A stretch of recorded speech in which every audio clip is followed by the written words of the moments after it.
Assembleia de Deus, vem comigo ouvir a palavra de Deus.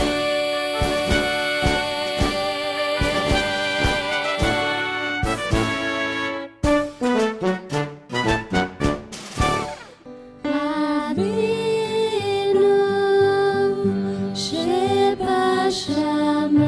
שבשמיים יתקדש שמך, תבוא מלכותך, יעשה רצונך כבשמיים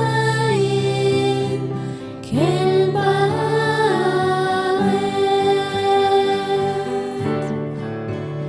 את לחם חיינו תן לנו היום, וסלח לנו על חטאינו כמו שסולחים גם אנחנו לחוטאים לנו. ואל תביאנו לידי ניסיון, כי אם נצילנו מן הרע. כי לך הממלכה והגבורה והתפארת לעולמי עולמים.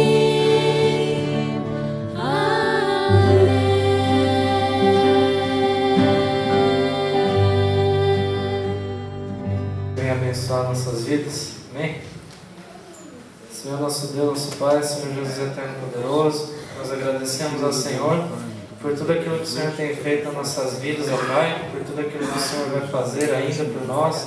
Nós pedimos também a Tua graça, a Tua misericórdia sobre a nossa vida, ó Deus, para que nós possamos estar aprendendo mais e mais da Tua presença, mais e mais, ó Pai querido, do Teu agir, ó Deus, que o Senhor possa estar se fazendo presente aqui nas nossas vidas, nos auxiliando, nos ajudando a entender melhor a Tua palavra, Pai. No Teu nome que eu te peço e te agradeço. Amém. Hoje nós vamos com a porção aí seguinte, porção número 20, para achar 20, Tetzaveh, ordene, está no capítulo 27 de Êxodo, Shemot. Continuando, ali as regras referentes ao serviço no tabernáculo, aqui Moisés ele vem trazendo agora mais uma última mandamento ali sobre o funcionamento do tabernáculo, e logo após ele vem trazendo sobre os sacerdotes, que nós vamos focar mais hoje, sobre os sacerdotes. Então, todos acharam? Capítulo 27? Êxodo 27, versículo 20. Diz assim, versículo 20. Ordene ao povo de Israel que traga a você azeite puro de azeitonas prensadas para a luz, e mantenha a lâmpada continuamente queimando. Arão e seus filhos devem colocá-la na tenda do encontro, do lado de fora da cortina, diante do testemunho, e mantê-la acesa, desde a tarde até a manhã perante Adonai. Esse deve ser um regulamento permanente em todas as gerações do povo de Israel. Chame seu irmão Arão e seus filhos dentre o povo de Israel, para que eles me sirvam como Kohanim, sacerdotes. Arão e seus filhos, Nadab, Avihu, Eleazar e Itamar. Faça para seu irmão Arão roupas separadas para servir a Deus, que expressem dignidade e esplendor. Fale com todos os artífices, a quem concedi o espírito de sabedoria, e que eles façam as roupas de Arão para separá-lo para mim, a fim de que ele me sirva no ofício de Kohen, sacerdote. Amém? Não avançou muito, tem que voltar. Vai voltando tudo.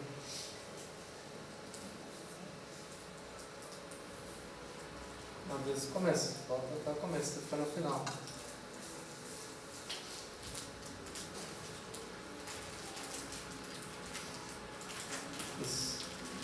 Pode passar para frente agora. Não precisa clicar, não, só setinho.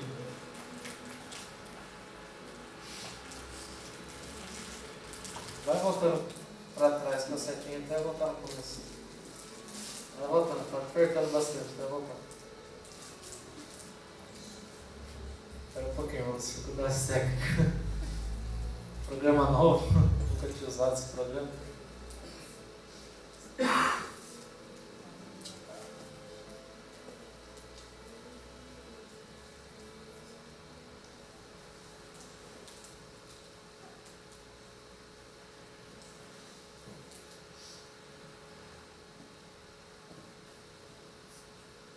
Aí, pronto. Então hoje nós vamos estar estudando as seguintes coisas. Hoje a gente vai começar vendo a lei, os mandamentos, o mitzvot, para o azeite da menorá, que a gente já falou semana passada ali, o pastor veio trazendo ali os utensílios do tabernáculo, um deles é a menorá, que nós já vimos. Agora a lei sobre o azeite que era posto nela, um combustível para a luz. Depois ali nós vamos falar sobre algo muito interessante ali em relação às vestes dos sacerdotes e o significado delas para nós.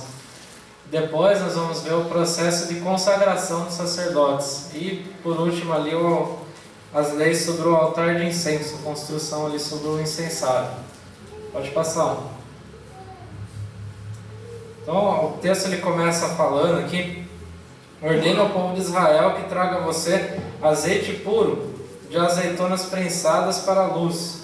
Então nós podemos distinguir vários aspectos que o azeite deveria ter. Como nós sabemos ali, que já foi dito semana passada, a menorá ali era o castiçal, eu já vou mostrar aqui também a figura dele, castiçal de 7 braços, em que se fazia pegar fogo ali continuamente, para que iluminasse o ambiente, respondendo ali pela presença do Espírito Santo, seu simbolismo, e pela palavra de Deus que ilumina ali o saber nosso.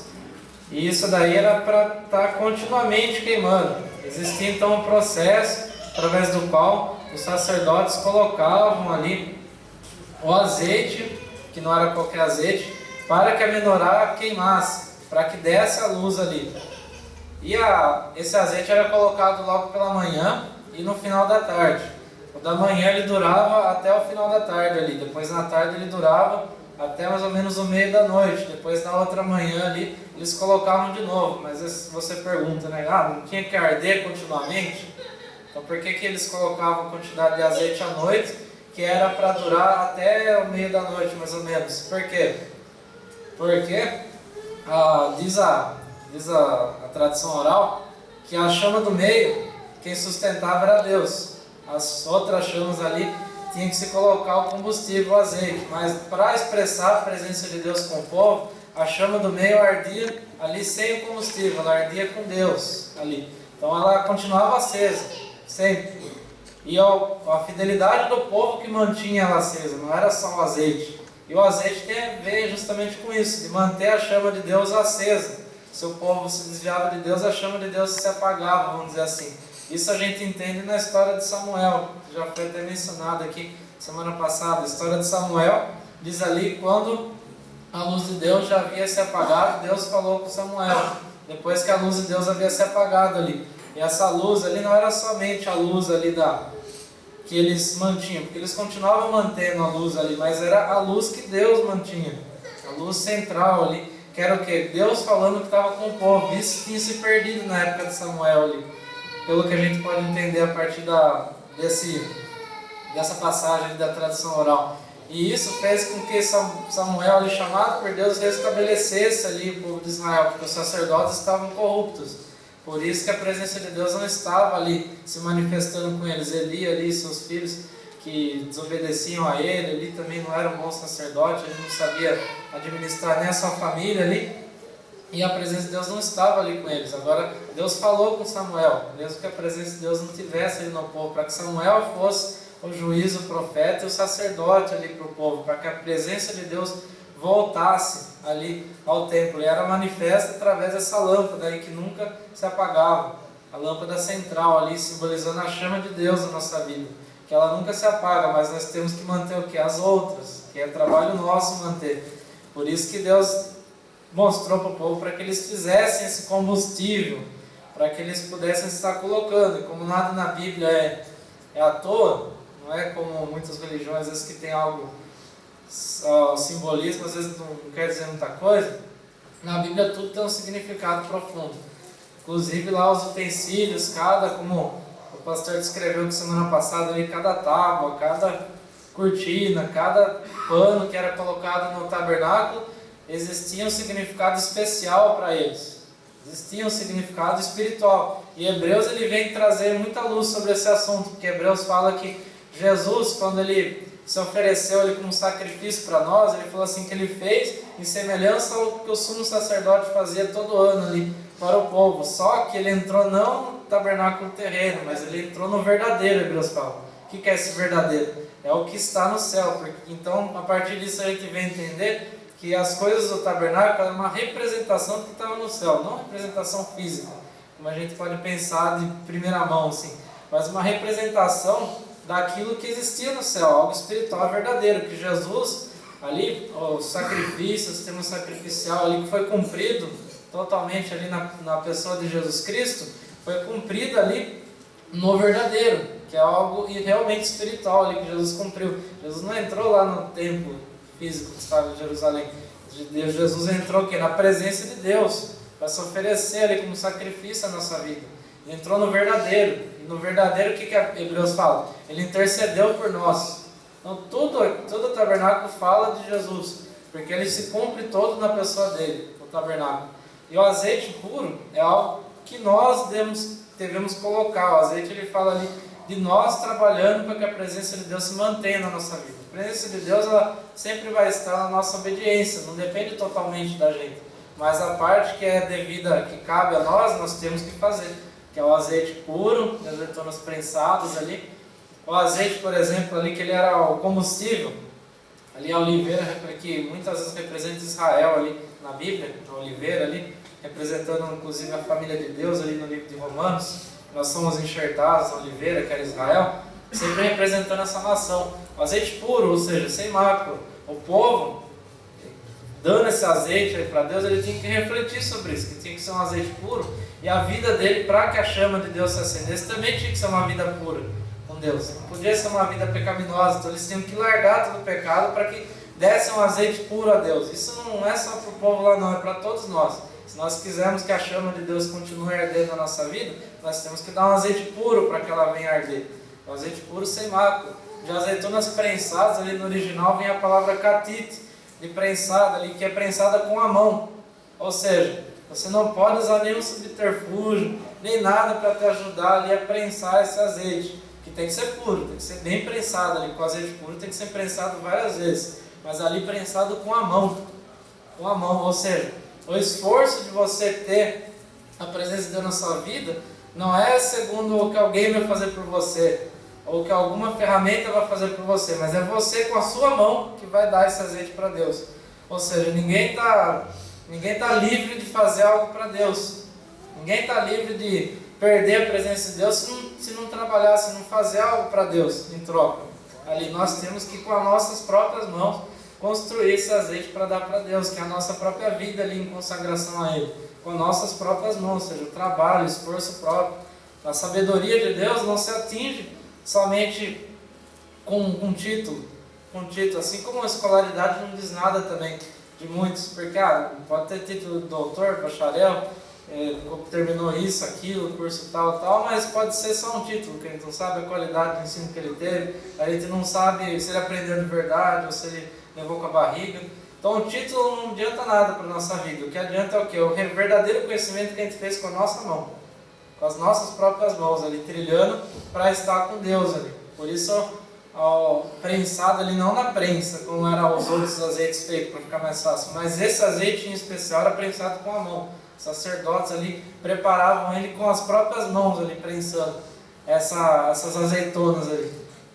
Para a luz, para que a luz venha se manter ali acesa continuamente, para que a chama de Deus não se extinga na nossa vida. A gente tem que continuamente ali estar fazendo as coisas para Deus com pureza e com os nossos próprios esforços, sem encostar em ninguém, sem se aproveitar da vida do nosso irmão, mas sim com o nosso próprio esforço ali, tentar fazer isso para Deus, para que a luz de Deus ilumine a nossa vida, ilumine o nosso caminho. A luz, ela vem falar sobre a palavra também, em Salmo 119 fala: lâmpada para meus pés é a tua palavra e luz para o meu caminho. Se a gente quer ter essa luz, ou seja, a luz representando o quê? Clareza no caminho, ou seja, que eu sei o caminho que eu tenho que seguir. Porque a escuridão você não vê nenhum caminho, agora a luz ela vem trazer a iluminação daquilo que está na sua frente, para que você venha escolher o caminho certo, senão você não consegue enxergar o caminho. E assim, só nós dando esse azeite, nós colocando ali esse azeite puro, prensado com as nossas próprias mãos, com o nosso esforço, que nós vamos conseguir isso. E sempre, todo dia, continuamente queimando, a gente tem que estar sempre colocando esse azeite, ou seja, não basta eu servir a Deus grande parte da minha vida e abandonar Deus, não vai valer de nada o meu esforço anterior. Tem que queimar continuamente, tem que queimar hoje, amanhã, semana que vem, ano que vem, tem que queimar aqui em Amparo, tem que queimar em outros países, tem que queimar no lugar que você estiver, no lugar que você estiver.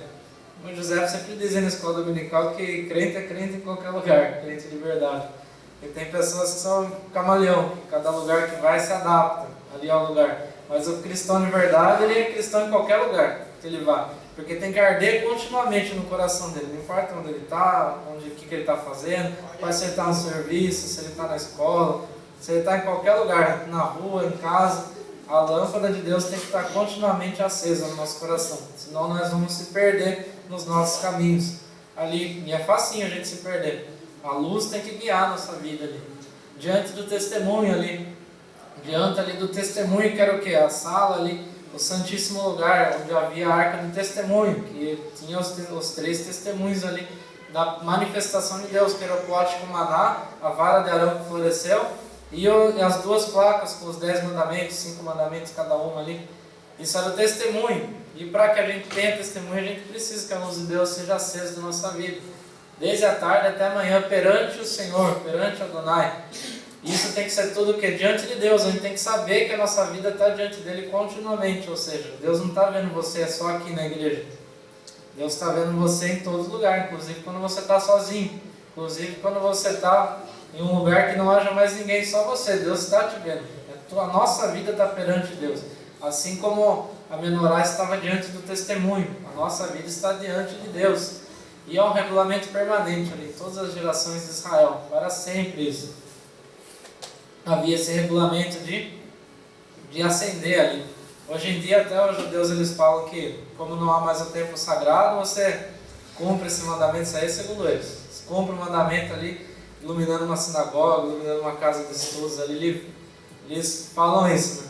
A opinião deles ali sobre isso, para que eles venham continuamente cumprir esse mandamento. Pode passar mais um. Então essa é o candelabro, a menorá, que ali naqueles potinhos ali, em cima era colocado o azeite para que ela viesse a queimar ali, o pavio em cima ali, iria para que ela viesse a arder continuamente ali, na presença de Deus. Pode passar mais um. Esse daí é do Instituto do Templo de Israel, essa menorá, que eles fizeram uma réplica.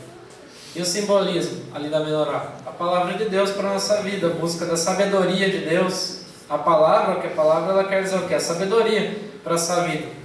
Que a sabedoria que nós adquirimos na nossa vida não é simplesmente uma inteligência, uma informações, é totalmente diferente. A gente vê às vezes alguém que, sei lá, que fale outra língua, que faça alguma coisa assim, que você vê que ele tem uma memória boa, a gente acha que ele é sábio, mas não, ele é simplesmente inteligente, uma pessoa com boa memória. Agora o sábio é aquele que sabe relacionar as coisas, é aquele que sabe aprender das experiências.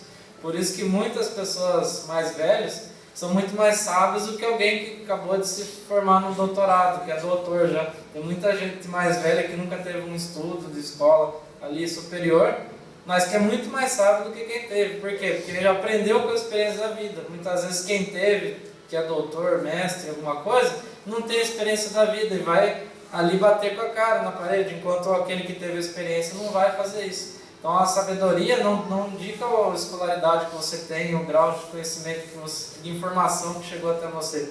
Ela indica a experiência de viver com Deus, você saber viver a sua vida, você fazer boas decisões, quer dizer o quê? Maturidade. Porque quem é maduro é sábio. Ninguém fala que uma criança é sábia, porque ela não tem maturidade ainda.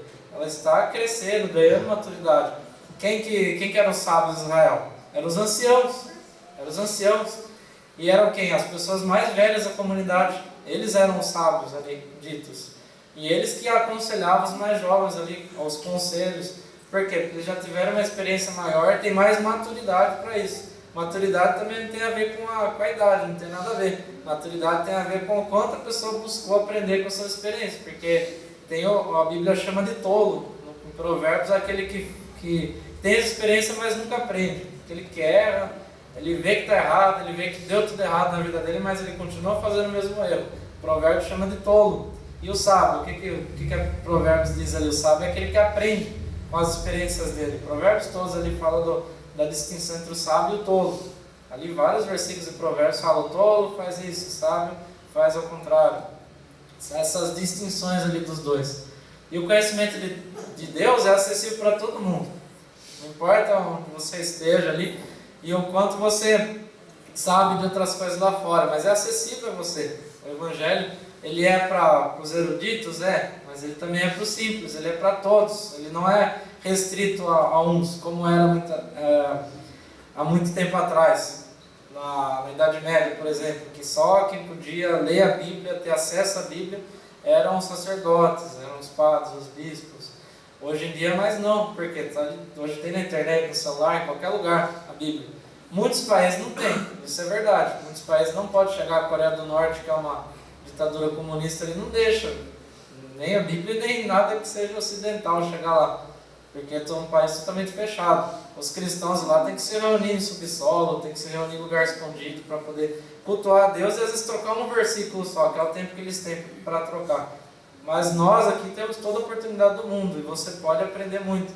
Hoje está cada vez mais fácil se aprender, a não ser para quem não tem acesso a essas coisas. Porque a gente fala tá fácil para todo mundo, mas tem gente que ainda não tem acesso.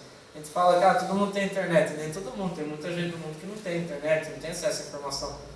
Nós temos aqui, porque a gente vive numa região privilegiada. Uma região aqui, por exemplo, a região de São Paulo, aqui, que é bem desenvolvida, tem muita indústria, emprego, educação que é melhor e do que outras partes do mundo. Lá na África Central, lá, você não vai ver tanta informação quanto aqui. Lá nos confins da África. Você não vai ver. Agora, para nós, não tem desculpa. A nossa realidade que nós vivemos aqui. Pode passar mais um.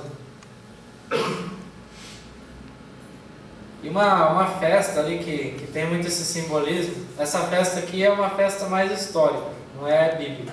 As festas bíblicas é aquelas que eu falei para os irmãos, Páscoa, Pentecostes, Tabernáculos. Essa daqui é uma festa histórica, que é do povo mesmo de Israel. Não é as festas ali que Deus deu para todos.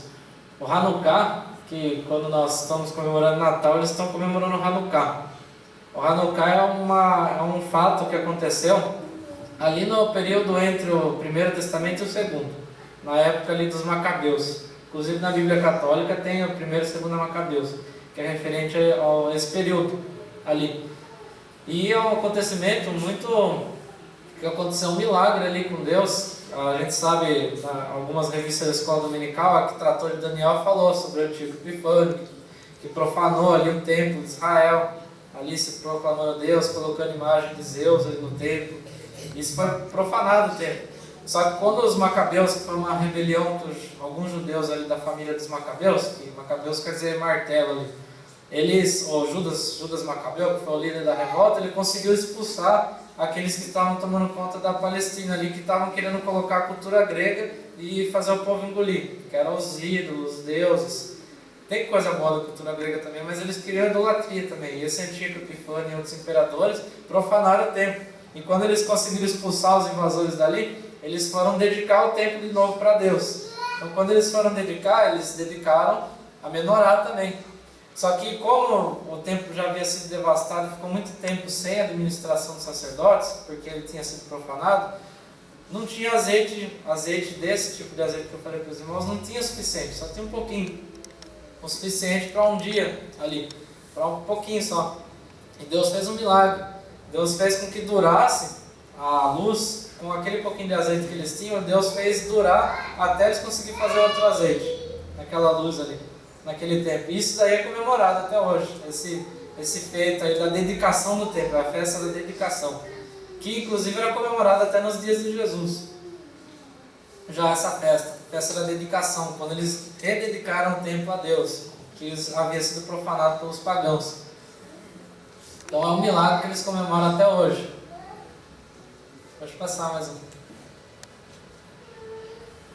E agora vamos falar um pouquinho sobre as vestes dos sacerdotes. A gente fala assim, mas por que Deus ordenou vestes para os sacerdotes?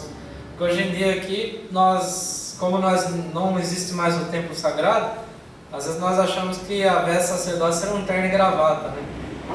Nos dias de hoje.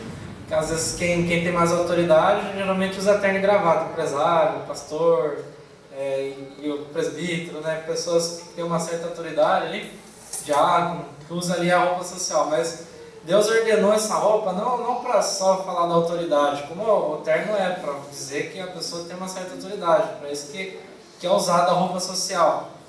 É só para uma indicação de autoridade. E ali Deus colocou também vestes. Mas por que Deus está preocupado com isso? Porque tudo tem um simbolismo especial. E a gente vai ver em cada peça ali de roupa dos sacerdotes que tinha um simbolismo especial e que fala de alguém muito especial também. Porque Hebreus diz que e nós também cremos no quê? No sumo sacerdote, Jesus Cristo, que entrou e se sacrificou por nós no verdadeiro tabernáculo que está nos céus ali. O verdadeiro sumo sacerdote da igreja. E Pedro, o que ele fala? Que nós somos sacerdotes de Deus. Nós somos feitos reino de sacerdotes. Que ele, na verdade, ele repetiu uma profecia que estava ali em Jeremias, se não me engano. Que Deus ia fazer de Israel uma nação de sacerdotes. E Pedro fala que não, todos aqueles que vêm a Jesus são feitos uma nação de sacerdotes. E o sacerdote, o que ele faz? Ele medeia a relação do povo com Deus. Você, quando você evangeliza, você é um sacerdote. Por quê? Porque a pessoa, ela tem que chegar a Deus. Mas não tem ninguém que anuncia ela. Você vai anunciar ela, você se torna, no bom sentido, um intermediário entre ela e Deus. Não que você está no caminho, ela pode seguir sozinha também. Mas a maioria das pessoas precisa o quê? A grande maioria, esmagadora. Precisa de que alguém anuncie. Então precisa de um intermediário. Mas não intermediário como a filosofia romana pensa, né? Que com Maria, por exemplo, né, que você tem que pedir para Maria, que Maria pedir para Jesus, que é para pedir para Deus. Não é isso que eu estou dizendo. Porque a Bíblia fala que o único mediador entre Deus e os homens é Jesus Cristo. Ele é o único mediador entre Deus e os homens. Mas sim no sentido de trazer a pessoa até a presença de Deus. Você vai, busca ela, pregando, evangelizando, e você leva ela até a presença de Deus. Até quem? O sumo sacerdote. Quem? Jesus. E ele faz o que? A conexão perdida que a pessoa tinha com Deus, ele restabelece essa conexão. Então nós somos sacerdotes de Deus. Nós foram feitos reinos sacerdotes. Para quê? Para ganhar as nações. A gente é sacerdote para o mundo. O mundo é o povo. Ali, os gentios, as nações. E nós, a igreja de Cristo, judeus e gentios salvos, somos os sacerdotes que levam o povo ao conhecimento de Deus, a chegar a Deus também. E a se tornarem também sacerdotes, junto conosco. Então por isso que Deus ordenou as vestes dos sacerdotes ali. E Deus também fala aqui, no versículo 2, faça para seu irmão Arão roupas separadas para servir a Deus, que expressem dignidade e esplendor. Ou seja, Deus queria fazer essa roupa especial para que ele fosse separado visualmente dos outros. Por quê? Para que expresse que dignidade, que ele é uma pessoa digna. Por isso que o sacerdote, se ele tivesse pecado, o sumo sacerdote, pecados graves ali, o que aconteceu com ele? Ele era morto. Ele era morto pelo próprio Deus ali, ninguém ia lá matar ele não. Se ele entrasse ali para oferecer o sacrifício a Deus e ele tivesse com a vida toda errada, ele era morto. Porque ele não era digno de vestir aquelas roupas, tinha que ter o quê? Dignidade. E esplendor. Esplendor é o quê? Maravilha, para todos verem. Esplendor, porque vocês vão ver, a roupa é realmente um esplendor, a roupa do sacerdote. É realmente um esplendor ali. Seria até bonito a gente ver de verdade alguém assim. Nós vamos ver na área messiânica sacerdotes de Deus ali vestidos assim. Porque realmente, irmãos, vão ver que eu quero fazer uma roupa de sacerdote, então você vai ter que desembolsar uns milhões aí para fazer essa roupa. Os irmãos vão ver o porquê. Que você vai ter que desembolsar tanto dinheiro assim. Quero uma roupa de esplendor. Por quê? Porque ele representava Deus ali. Ele era como o sumo sacerdote, ele era como se fosse a pessoa mais importante da terra ali. Porque ele representava Deus, ele era o mais próximo, assim. Não estou falando no sentido de que a gente possa alcançar Deus, não. Mas ele era o mais próximo, né? Era aquele com Deus.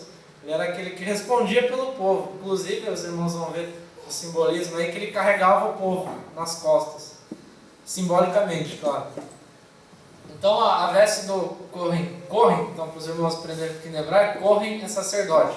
O plural é Kohanim, é sacerdote desse.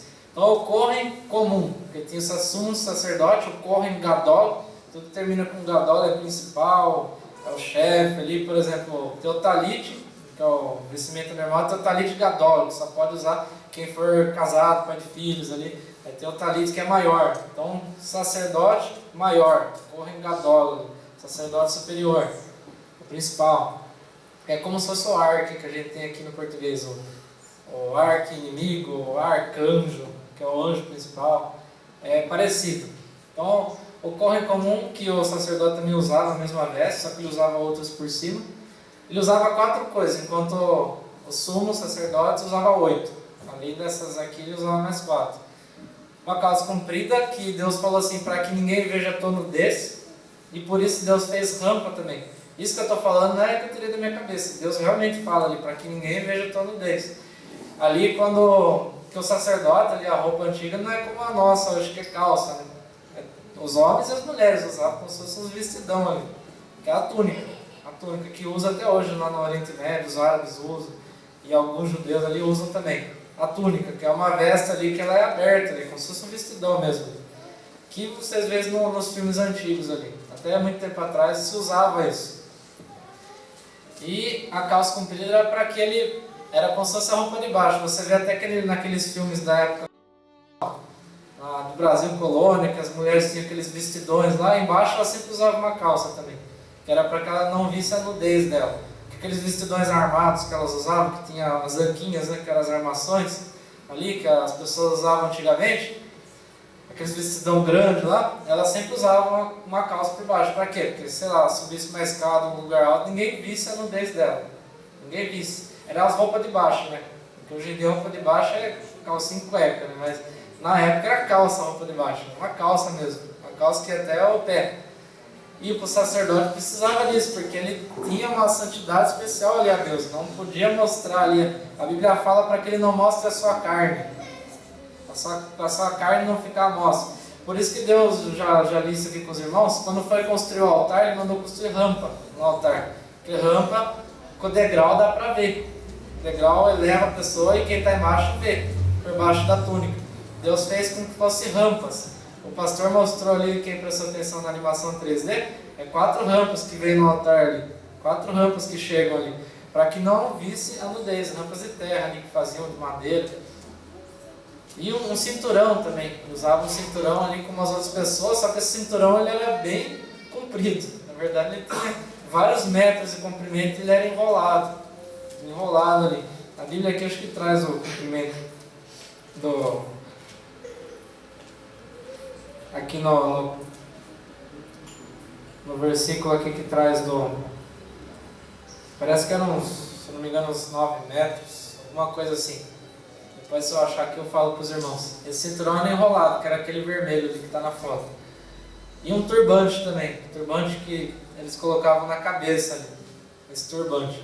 E o turbante ele era para lembrar o sacerdote ali que existia, que ele estava embaixo da autoridade de Deus. Estava embaixo da autoridade de alguém, para que ele nunca se ensoberbecesse. Toda a roupa do sacerdote era feita para que ele aprendesse também aquilo.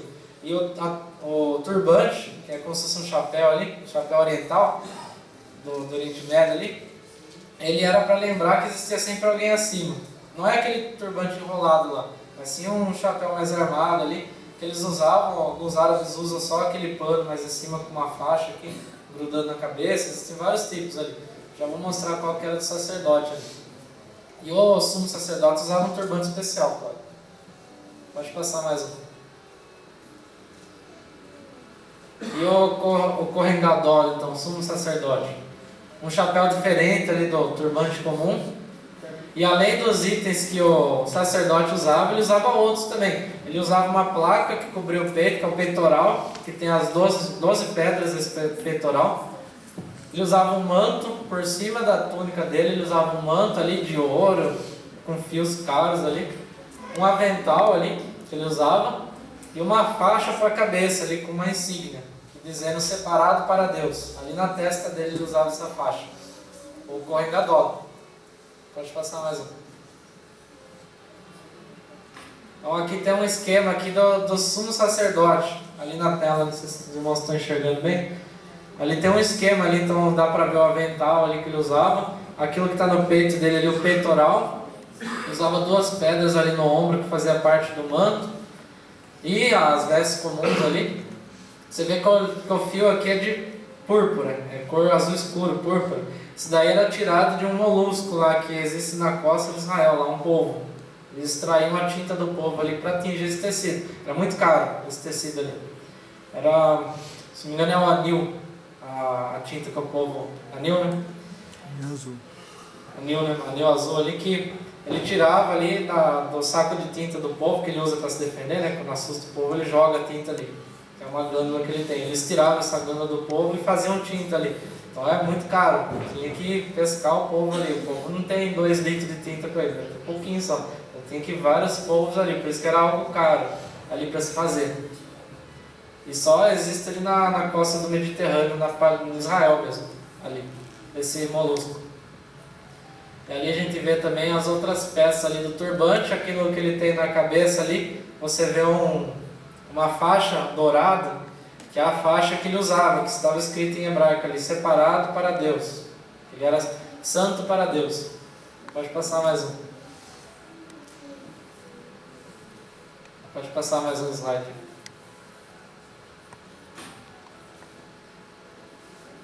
Isso. E Deus deu uma razão para essas vestes, como eu disse para os irmãos, que expressem dignidade e esplendor. As vestes ali que Deus deu para o povo. Pode passar mais um. As vestes comuns aos 2 ali, que eles usavam camisa longa. Então essa camisa longa era feita de... Desculpa a formatação que deu meio errado ali no texto. Era feita de linho branco e chegava até a planta dos pés ali. A túnica, a camisa longa que ele usava. O cinturão ali, ó, 19 metros, não era 9 não. 19 metros ali de pano que formava o cinturão. O cinturão era feito ali, era por cima da camisa ali, dava várias voltas ali, era feito de tela colorida ali, com as tintas ali bem caras que eles tinham. As calças eram curtas ali, feitas de linho branco, para proteger ali a carne do sacerdote ali. E o turbante também é uma cinta de linho branco, que era o turbante igual de muitos indianos, que é aquele de enrolar. De linho branco ali que dava voltas até formar um chapéu ali, que é igual o turbante dos sheiks lá. E dos esqueci o nome lá, da Índia lá, aqueles que tem uma calça alta, esqueci o nome do povo lá, que tem esses turbantes aí para mostrar a riqueza deles também. Pode passar mais um.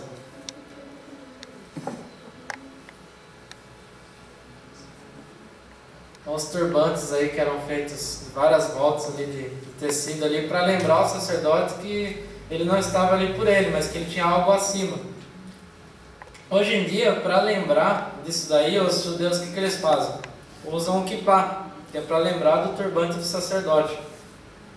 O judeu normal ele já usava o turbante normalmente, ele era uma peça da moda ali, cotidiana de Israel. Isso daí lembrava ele que ele estava sob uma autoridade. Hoje em dia os judeus eles usam aquele paninho redondo que eles colocam às vezes com algumas presilhas, bem na voltinha aqui, no redomoinho do cabelo aqui, que é para lembrar da túnica do sacerdote. Esse pano ali para ele poder lembrar. E o manto... Turbante. É o turbante. E o manto ali que ele usava, que o sumo sacerdote usava ali com todas as tranças ali, com as romãs de tecido e com os sininhos, hoje em dia é o talite ali que se coloca no ombro, o chale de oração, que no final ele tem essas pontinhas aí que chama tizit, aquelas pontinhas que tem várias nós de tecido que formam como se fossem umas romãs ali, representando romãs e entrelaçado com sinos. O judeu normal não usa com sino, claro, mas ele usa ali todo enrolado, porque Deus também mandou o povo usar isso, não só o sacerdote. E é uma lembrança disso. Como não se usa mais túnica na moda de hoje, então eles usam o chale de oração, para lembrar desse período. Pode passar mais um.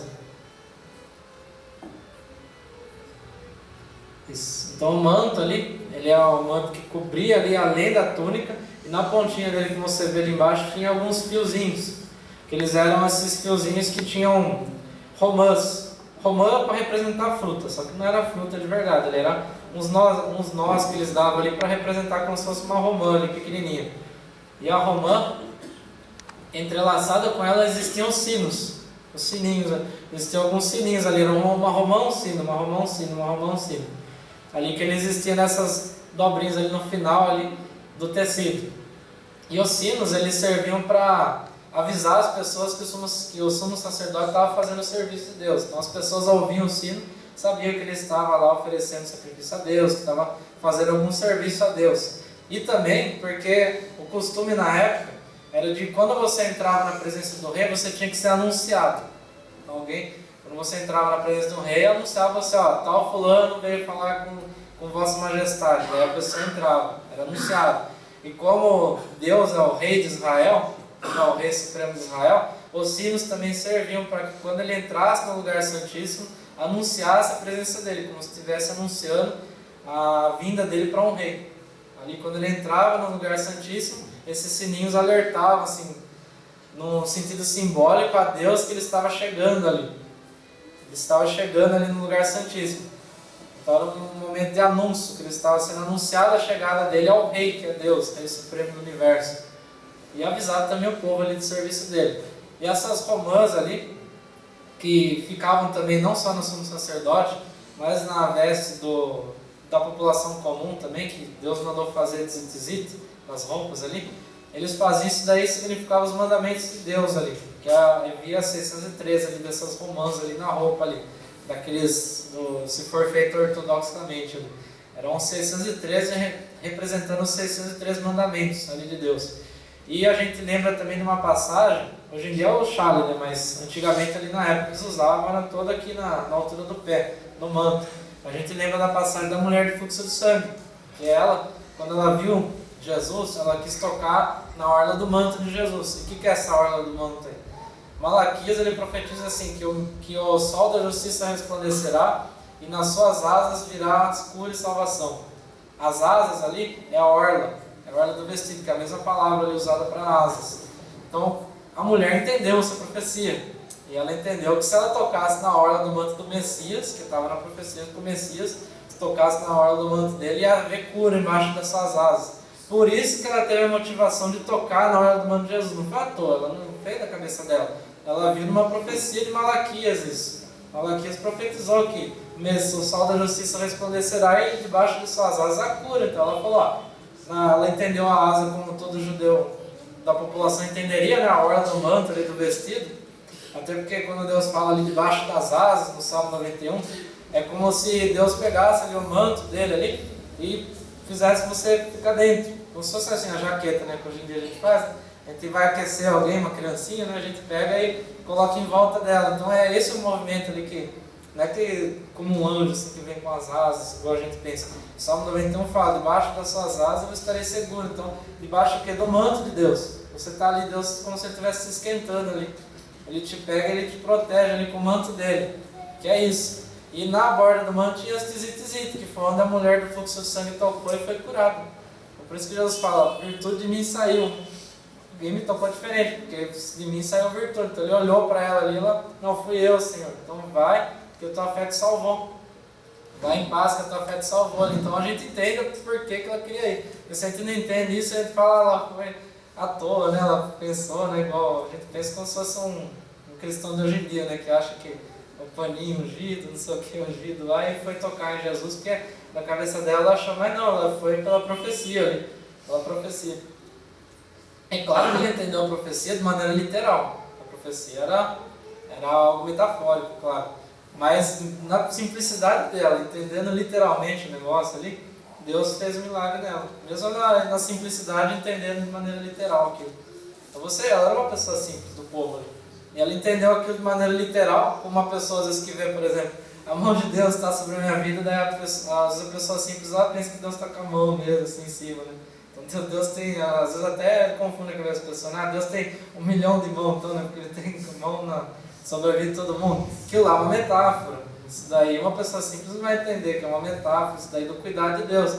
E ela era simples, então ela entendeu que era o manto mesmo, então ela foi lá tocar a mão de Jesus. Na simplicidade de Jesus curou ela, na simplicidade do coração dela. Jesus vai e cura a vida daquela mulher de fluxo de sangue. Então tudo tem um significado aqui. E era o sininho também que avisava. Pode passar mais um. E a faixa que ele colocava na testa, ali junto com o turbante, separado para Deus, para todo mundo ver isso. Então ele era uma pessoa separada para Deus, ou seja, ele não era uma pessoa comum. Até, como a gente vai estudar depois, tinha leis que era só para o sacerdote. Por exemplo, o sacerdote ele não poderia casar com viúva, só se fosse viúva de sacerdote ali. Ele não poderia se casar com... Ele tinha que se casar com uma virgem do povo de Israel ali, do povo de Israel, não podia ser de outro ali. E não podia ser viúva de ninguém. Quem quisesse casar com viúva do povo, podia casar normalmente. Mas o sumo sacerdote não, tinha lei especial só para ele. As pessoas normais ali, Deus falava para não tocar em cadáver. Então ninguém podia tocar em cadáver. O sumo sacerdote não podia passar perto de cadáver. Ele tinha que ser mais especial ainda. Inclusive lá em Israel, quando tem cemitério, eles colocam plaquinha para o sumo sacerdote. Kohanim, tem um cemitério aqui embaixo. Daí eles vão botar a rua. Eles não podem nem passar em cima do cemitério, os sacerdotes. Porque tem leis especiais para ele, então eles são realmente separados. Tem lei que é só para ele, tem leis que é só para o sacerdote. Ele não pode fazer certas coisas que alguém no povo poderia fazer livremente, sem pecar nada. Ele não poderia, porque ele não poderia ali fazer várias dessas coisas ali. Assim como um voto de Nazireu também não poderia chegar perto do vinho. Não poderia nem tocar em nada que fosse da fruta da uva, bebidas fortes, ali, de qualquer tipo, quem fazia o voto de Nazireu, porque ele era o quê? Separado. Mais separado do que a maioria ali. Separou mais a Deus. E separado não era isolado, porque o sacerdote não ficava isolado. Mas ele era separado para o serviço de Deus. Ou seja, ele só fazia aquilo, ele era dedicado exclusivamente ao serviço de Deus. Sustentado ali, claro, pelo povo ali que trazia as ofertas. Tudo isso é o povo que arrecadou ali. Pode passar mais um. E o avental também, que é uma parte muito importante da vestimenta do sacerdote, que é o avental que ele vestia, ali que é aquele mais colorido ali. Tem a túnica azul ali, aquele mais colorido, que era de vários fios diferentes ali.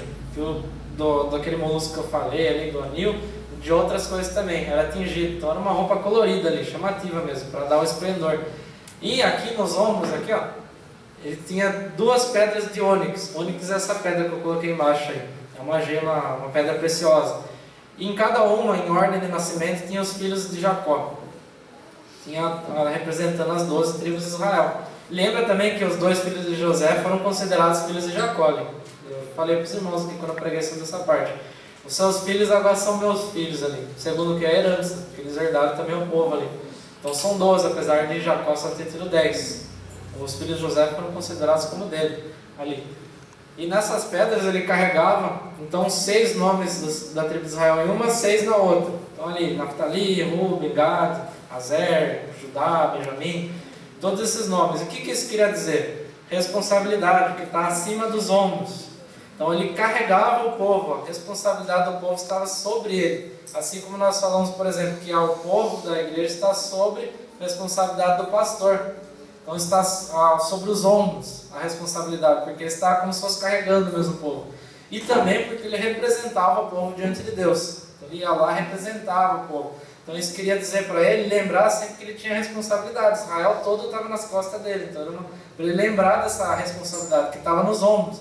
Ele estava carregando Israel para Deus. Então era algo muito sério ali. E isso fazia ele lembrar disso. E mostrar para todo o povo também que ele era aquele que carregava. Porque ele que levava os pecados do povo até Deus.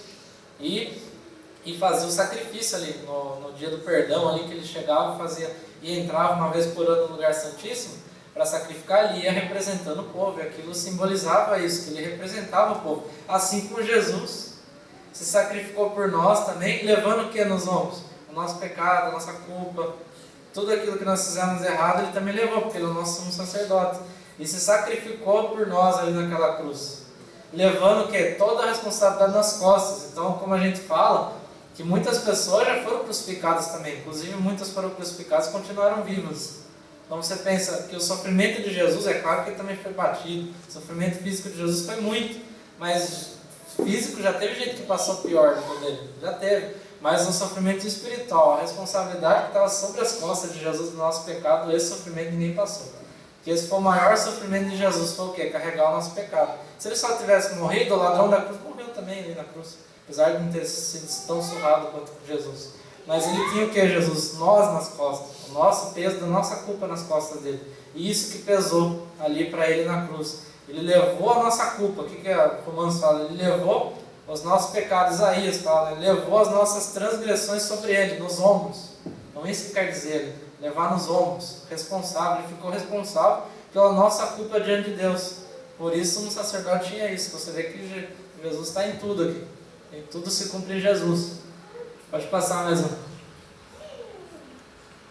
E agora o peitoral. O peitoral era uma placa mesmo, uma placa de ouro que ele levava no peito com 12 pedras preciosas ali. Cada pedra tinha o nome de um dos filhos de Israel. Cada pedra ali. Então tinha uma pedra para Gad, tinha uma pedra para Azer, Naftali, Ruben, Judá, para todas as tribos ali de Israel. E isso levava o quê? Porque ele estava representando o povo, para mostrar que ele estava representando o povo. Isso nos leva a quê também? Ao testemunho nosso. E a Bíblia fala ali nas cartas de Paulo que ele não nos envergonha de nos chamar o quê? Ele, Jesus, irmãos. E não nos envergonha de nos chamar irmãos. Então é isso. Isso aqui é chamativo. É para mostrar que ele está com o povo e não tem vergonha disso. Isso é para cada um de nós também. Isso é para Jesus também. Porque Jesus ele mostrou, eu não tenho vergonha de chamar eles de filhos. Não tenho vergonha de chamar eles de irmãos. Ah, mas a prostituta ali, não, Jesus foi e falou com ela, porque ele não tem vergonha de chamar ela de filha também, porque ela é alguém preciosa para ele. Isso traz a placa de ouro para a nossa vida. A placa de ouro que usava era para mostrar que estava representando e que não tem vergonha do povo que ele faz parte, apesar dos erros, apesar das falhas. Então Jesus não tem vergonha do corpo dele, o corpo de Cristo que é a igreja. Ele nos carrega no peito para todo mundo ver. Agora a questão é se nós fazemos isso também. Se nós temos vergonha de ser chamado às vezes como cristão, como uma pessoa que serve a Deus, como uma pessoa que segue, que é discípulo de Jesus, será que a gente tem vergonha também? Ou a gente poderia colocar a placa no nosso peito falando, eu sou do povo de Deus, eu sou cristão. Será que a gente tem vergonha? Porque o cristão tem um monte de erro, a gente vê vários erros por aí. Mas mesmo assim nós não temos vergonha de ele participar do povo de Deus. Ah, mas ele errou. Ah, mas é um pecador. Não, mas é uma alma preciosa para Deus também. Eu não tenho vergonha de chegar até ela. Não tenho vergonha de chamar de irmão em Cristo. De chamá-la ali para vir na presença de Deus, na família de Deus ali. Por isso que Jesus ele ia no meio de bêbado, ele ia no meio de prostituta, ele ia no meio de pessoas que a sociedade rejeitou. Ia lá nos compradores de impostos que ninguém gostava. Chamou até um para ser discípulo dele, que foi Mateus ali. Ele foi e fez isso, por quê? Porque ele não tem vergonha de chamá-los de irmãos. Para Jesus ele veio, para os ricos também veio para todos, para rico, para pobre, mas ele foi ali buscar todos. Aqueles que eram mais rejeitados da sociedade, Jesus buscou eles. Jesus buscou todos eles ali, para que eles fossem filhos amados dele. Ao contrário de muitos ali que seguiam a Deus, diziam que seguiam a Deus, mas não, prostituta, não chega perto de mim. Não chega como a mulher que veio de se derramar aos pés de Jesus, era uma mulher pecadora, Senhor. Aí Jesus falou assim, quando eu entrei aqui você não me beijou, você não fez nada. Essa mulher não cessa de beijar os meus pés desde que eu cheguei aqui. E ela trouxe perfume caro, derramou, limpou e lavou meus pés com seus cabelos ali. Ela sim foi justificada aqui. Agora aqueles que falavam, não, ela é uma pecadora, que isso, Jesus deixando isso? Meu Deus, que judeu é esse? Falava para Jesus, que servo de Deus é esse? Mas não, Jesus não rejeitou nenhum dos pequeninos. Inclusive ele disse, se você escandalizar um dos pequeninos dele, as criancinhas, ele fala ali, que as criancinhas também não tinham muita voz na sociedade ali. Eram todos totalmente controlados ali. Jesus fala o quê? Se você fizer mal aos meus pequeninos aqui, as criancinhas, é melhor que você pegasse uma pedra de moinho, amarrasse o pescoço e jogasse no mar, do que você escandalizar um dos meus pequeninos aqui, as criancinhas. Então Jesus ele amava todos ali, indistintamente. Seja o Nicodemos, que era importantíssimo ali na cidade, que Jesus amou, tirou um tempo só para falar com ele ali. E madrugada, que ele não queria ser visto por ninguém, de madrugada Jesus vai e prega ali a ele, explica para ele as coisas. Qualquer um, então Jesus não tem vergonha. Isso que o peitoral nos diz, e diz mais coisas também. Pode passar mais um aí. Então aqui tem os nomes das pedras, então rubi, esmeralda, topázio, carbúnculo, safira, diamante, jacinto, ágata, ametista, crisólito, ônix, jaspe. Então tem tudo isso aqui nas pedras aqui. Então, os irmãos vejam aqui no versículo 15 ao 21, do capítulo 28.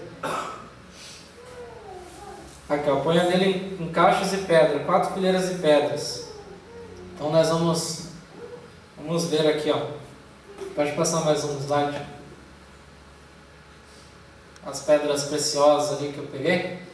Então, para você ver ali em cima tem o rubi, a esmeralda, o topázio, a ametista ali de esquerda para direita. Ali tem a safira, o diamante, o topázio ali, a ágata e várias outras ali, o ônix. Vamos ler aqui na Bíblia. Então, uma cornalina, um topázio e uma esmeralda. Segunda fileira, um feldspato verde, uma safira e um diamante. Terceira fileira, um zircão alaranjado, que seria o ônix, uma ágata e uma ametista.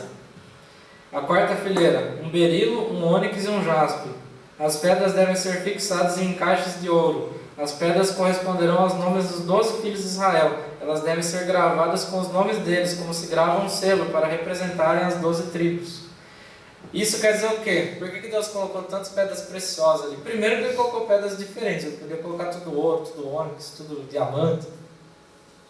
Ele colocou pedras diferentes por quê? Para mostrar que cada um tinha funções diferentes ali dentro do povo. Mas que todos eram preciosos igualmente para Ele. Então o peitoral do sacerdote também diz isso. Que as pedras ali, que cada um simbolizava uma tribo, que todo mundo tinha um lugar especial aonde? Onde era o peitoral? No coração, em cima do coração. Todo mundo tinha um lugar especial no coração do sacerdote ali que representava. E nós temos um lugar especial no coração do sumo sacerdote, Jesus também. Um faz diferente com o outro, um ensina, outro prega, outro canta, e o outro faz um jeito, outro faz do outro, tudo dentro da palavra de Deus, claro. Mas cada um tem a preciosidade, todo mundo é precioso igualmente, apesar de um ser safira, outro rubi, outro diamante. Porque quem dá valor para algo? Por que o ouro é tão valioso? Porque as pessoas deram valor a ele. Porque o ouro, se você for ver, não tem nada na natureza teria valor se a gente não desse valor. Porque o ouro representa o quê? Transação comercial, dinheiro, isso que representa o ouro, isso que é valioso. O diamante é valioso por quê? Porque é super difícil de pegar, super difícil de você encontrar diamante. Quanto mais difícil, mais valoroso ali. Mas para Deus, todos têm a preciosidade igual. Todo mundo tem um valor igual, porque o valor é dado por aquele, por a pessoa que dá o valor para as coisas. A sua família ela pode ser preciosíssima aos olhos de Deus, mas você não dá valor para ela. Então para você não tem valor. Aquilo é você que dá valor para as coisas, não é as coisas que têm valor próprio. Por isso que nós não temos valor nenhum sem Deus, porque não tem ninguém para dar valor para a gente. A gente não tem valor nenhum no mundo. Porque ninguém dá valor para a gente, quem vai dar? Agora Deus quis dar valor, a gente é pedra preciosa para Ele. E Ele nos possibilita o que? Melhorar com Ele, ser ali lapidado. Porque essa pedra ali, por exemplo, tem algumas ali que eu coloquei que é lapidada, essas brilhantes aí. Mas ali se você vê embaixo a ametista ali, com aquela roxinha no canto esquerdo, e ali em cima o rubi, que lá é pedra bruta, não é tão bonita ali. Tem as rochas por meio ali. Tem que extrair primeiro, para depois fazer as outras coisas, depois lapidar ali. Esse brilho que tem ali é o ourives que faz o brilho. Ele que vai lapidando para ter. Então Deus faz com que a gente seja precioso e bonito ali, aos olhos dele. Mas o mundo você não vai ter valor não. Por quê? Porque o valor, ele existe só entre pessoas. Isso que existe valor. Porque o valor não é algo que existe fisicamente em si, mas é Deus que dá o valor. E nós que damos valor para as coisas também. Lucas, vou falar para você, não que eu sou mudo, mas eu sou repentista, eu sou poísta e poeta, Então, disso que você falou de ter vergonha aí, isso que você falou já hoje de ter vergonha, então, por acaso, se os outros chegam perto de mim, sabe como eu gosto dessas coisas, poesia, poetas, frases, eu estudei essas coisas. Então, a hora que eles chegam em mim assim, você é um crente, diz assim, você é crente. Sabe o que eu falo para eles? Para rimar com as poesias. Você é crente. Eu sou crente, quero tocar a vida para frente, daí ele pisa na cabeça da serpente, alegre e contente que a vida vai para frente, eu emendo tudo. Glória a Deus. Não pode ter vergonha do evangelho mesmo. Pode passar mais um. Não pode ter vergonha do evangelho mesmo, mas todo mundo tem um lugar especial no coração de Deus. E também no peitoral, no canto do peitoral, existiam duas pedrinhas especiais ali, que era o Urim e o Tumim. No hebraico, o Urim e o Tumim. Os irmãos já devem ter ouvido falar que às vezes quando o sacerdote tinha uma decisão muito difícil, ali ele não conseguia decidir ali, em casos extremos mesmo, ele pedia orientação a Deus e ele tirava essa pedra. Aí uma simbolizava o sim e outra simbolizava o não ali. Mas isso daí não era usado sempre. Só em casos extremos eles pediam para Deus, e foi Deus que ordenou fazer elas. Então se Deus ordenou, seria um meio ali para eles alcançarem a resposta de Deus também. Não é como um jogador de tarô, essas coisas, não tem nada a ver. Que fica adivinhando as coisas, jogando ali pela sorte. Não, mas era algo que Deus proporcionou a Israel para decisões difíceis. E às vezes tem decisão difícil na nossa vida, que a gente tem que, metaforicamente, jogar o Urim e o Tumim na nossa vida. E isso é o quê? Deixar na mão de Deus. Às vezes pedir a direção dele e a direção que ele der a gente faz. Muitas vezes tem, mas em casos extremos na nossa vida. Porque Deus colocou a palavra dele para a gente saber fazer decisão. Mas tem decisão que é tão difícil que a gente não consegue, que às vezes a gente espiritualmente joga o Urim e Tumim para Deus ali. Deus decide por nós. Pode passar ali. Então, Urim significa luz também, Tumim, perfeição. E a consagração dos sacerdotes aqui, você vê no capítulo 29, eles pegavam ali dois carneiros sem defeito ali, e amatizavam para poder oferecer ali a Deus, e existia toda uma série ali do ritual para o sacerdote. E inclusive, olha só, para o sacerdote não se ensoberbecer, o ritual de purificação do sacerdote, de consagração do sacerdote, era o mesmo de purificar um leproso. Era o mesmo processo de purificar um leproso, para que ele não se ensoberbecesse e achasse que ele era algo além dos outros. Então, por isso que Deus colocou o mesmo jeito para consagrar o sacerdote, o mesmo jeito para purificar um leproso. Porque a gente vai ver lá em Levíticos como purifica o leproso. É o mesmo jeito ali, que era que eles sacrificavam ali um novilho a Deus. Primeiramente ali eles pegavam matizar, com pãozinho lá, azeite, um novilho e 2 carneiros. Depois eles faziam uma lavagem com água e uma unção com óleo. Eles ungiam com óleo ali a cabeça do sacerdote. Um salmo ali, Salmo 133, ele fala ali que quão bom e quão suave é que os irmãos vivam em harmonia. É como o óleo que escorre ali pela cabeça de Arão, pela barba de Arão ali. Então é o processo de consagração que está falando nesse salmo aí. Então é bom que os irmãos vivam em união. É assim como o oliva, ali, o azeite que desce sobre a barba ali de Arão, sobre ele, ali, a consagração. Então nós, ali, a comunhão de Deus é comparada à consagração do sacerdote, que é tão boa quanto isso, quanto a pessoa se voltar ali para Deus, realmente, nesse salmo. E também ali no processo ali, eles sacrificavam então o novilho e colocavam o sangue do novilho ali sobre o lobo da orelha direita ali, do sacerdote. Por isso que quando Jesus foi preso, soldado chamado Malco, aprendiz ali de sumo sacerdote, o sacerdote ali em formação, chamado Malco ali estava para ser consagrado a sacerdote ali, não havia sido consagrado ainda. E quando ele foi ali junto para prender Jesus, o que Pedro fez? Desembaiou a espada e quis cortar a cabeça dele, só que ele foi mais perto e abaixou e a sua orelha direita foi cortada ali. E o que Jesus faz? Pedro, nós não viemos para isso. Pegou e curou a orelha do sacerdote. Sem a orelha, ele não podia ser sacerdote, sem aquela orelha. Por quê? Porque no processo de consagração, tinha que colocar o sangue no novilho na orelha direita, no lobo aqui. Então ele não podia ser sacerdote. Pedro havia matado o sonho dele ali, o objetivo de vida dele. E Jesus fez o quê? Reconstruiu esse objetivo para a vida dele. Para que ele voltasse ali e continuasse servindo a Deus no caminho dele ali. Isso a gente tem várias coisas ali na Bíblia, principalmente no Novo Testamento. E a passagem aqui também, os irmãos, abre aqui também em João, capítulo 18. João capítulo 18, ali que nos fala também sobre esse assunto. 18, versículo 10. Aqui, ó. Então, Simão Pedro, que tinha consigo uma espada, desembaiou e alvejou o escravo, que é o servo do Kohen Hagadol, que é o sumo sacerdote, decepando-lhe a orelha direita. O nome do escravo era Melech, ou Malco, na tradução portuguesada. Yeshua disse a Pedro, embainha a espada, este é o cálice que o Pai me deu, não devo beber dele ali? E daí Jesus curou ali a orelha ali, retratado não aqui, mas em outros evangelhos ali retrata Jesus curando a orelha ali daquele servo do sacerdote, ele colocando de volta ali. aqui, me restaurou. Então você entende o porquê daquilo ali. Pode passar mais um. E no fim também na passagem, vem falando ali do altar do incenso. O altar do incenso ele era o quê? Ele era o altar que o sacerdote orava a Deus. Incenso ele fala de intercessão. Por quê? O símbolo da intercessão. Porque a oração, nós cremos que ela chega até Deus. Então, no sentido metafórico, ela sobe. E o que sobe também? Fumaça. Então, por isso que o incenso representava a oração. Até em Apocalipse, lá, o João pergunta para o anjo que estava ali explicando ali, mas o que é esse altar de incenso aí? Daí o anjo responde, esses incensos são as orações dos santos ali. Esse incenso, porque elas chegam até Deus. Não que para subir no céu, passa no universo e chega até Deus. Não é isso. É que é uma representação, porque a fumaça ela sobe, é a mesma coisa ali. Então a oração está sendo recebida, ela está chegando até Deus. Como Deus ali, nós falamos que Deus está acima, porque Ele é superior, não porque Ele está acima, Ele está em todos os lugares. Mas a fumaça ali do incenso sobe até Ele, então as nossas orações subem até Ele. E ali o sacerdote ele intercedia pelo povo, nesse altar, é o altar do incenso. E Jesus ali em Hebreus explica isso, que Jesus ele intercede por nós, diante de Deus. Ele intercede pela nossa vida, para a nossa salvação diante de Deus. Pedro fala até, João ali na sua carta fala que ele é um advogado nosso também. Que ele intercede junto ao Pai, e o incenso fala disso, o altar do incenso, intercedendo junto a Deus.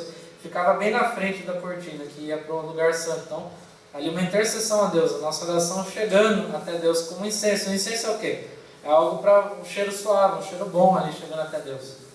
Para isso que é um incenso. Por isso que muitas religiões até tem incenso, né? Que colocam os incensos lá queimando para o Buda, para um monte de coisa lá. Que é para quê? Como se fosse uma oração chegando ali, as preces dele, para chegando ali para o Deus dele ali. E por isso ali o incenso representa isso. E o incenso é um cheiro bom, agradável, né? Tinha que ser, né? Eu acho incenso pedido, né? Mas o incenso ali que vem, né? Mas o incenso ali que preparava, de primeira qualidade, para quê? Para ser um aroma bom, um perfume que chegasse dentro de Deus, uma coisa boa. E a nossa oração também tem que ser um perfume elaborado ali para chegar a Deus. Mas isso quem faz é o Espírito Santo, né? Porque a Bíblia fala que nós não sabemos orar. Mas o Espírito intercede por nós, com gemidos inexprimíveis ali. Por isso que Deus entende a sua intenção, às vezes não tanto as suas palavras, porque às vezes as palavras a gente não sabe mesmo. Pode ser, igual tinha um amigo meu que ele sempre falava, como que eu oro para Deus? Eu falo, não, fala como você não está falando comigo ali, não conversa com Deus também. Ele, não, mas eu acho que como Deus é importante, eu tenho que falar bonito com Ele. Daí eu falei, se você quiser falar bonito, fala, mas se você não quiser, não precisa, porque Deus ele está aí para ouvir você, não importa a sua linguagem. Se quiser falar bonito, que acha isso uma representação de respeito a Deus, então melhor ainda, né? Então, se você consegue, fale bonito ali. Mas se você não souber, fale como você está falando comigo aqui a Deus. Converse com Ele, que é assim que nós oramos ali a Deus. E pode passar mais um ali. Então isso culmina no quê? Hebreus aí. Porque nos convinha tal sumo sacerdote. Nos convinha, tinha que ter. Santo, inocente, imaculado, separado dos pecadores e feito mais sublime que os céus, que não necessitasse, como os sumos sacerdotes, de oferecer cada dia sacrifício, primeiramente por seus próprios pecados, que ele oferecia antes de entrar lá, e depois pelos do povo, porque isto fez ele uma vez, oferecendo-se a si mesmo. Porque a lei constitui sumos sacerdotes a homens fracos, mas a palavra do juramento, que veio depois da lei, constitui ao Filho, perfeito para sempre. Então Jesus, nosso sumo sacerdote. Tudo isso culmina nele. Pode passar mais um então. Então Jesus é o nosso sumo sacerdote que intercede diante do Pai. Amém, irmãos? Então, vamos ficar de pé para a gente poder orar. Passa mais um então. Então vamos fazer uma oração aqui. Deus possa abençoar a vida de cada um e abençoar o entendimento de cada um também. Senhor nosso Deus, nosso Pai, Senhor Jesus eterno e poderoso, nós te agradecemos por tudo que o Senhor tem feito na nossa vida, por tudo que o Senhor ainda vai fazer por nós. Nós, ó Pai querido, pedimos perdão pelo nosso pecado, pelas nossas falhas, ó Deus, e pedimos para que o Senhor interceda por nós diante de Deus, Jesus, porque Tu és o nosso sumo sacerdote, perfeito, santo, puro e verdadeiro, ó Pai querido. E Santo, leva cada um embora em paz, aqueles que vão, e fica conosco, aqueles que vão continuar orando ao Senhor aqui na segunda parte da vigília. No nome do Senhor Jesus Cristo. Amém. Avinu Sheba Shamayim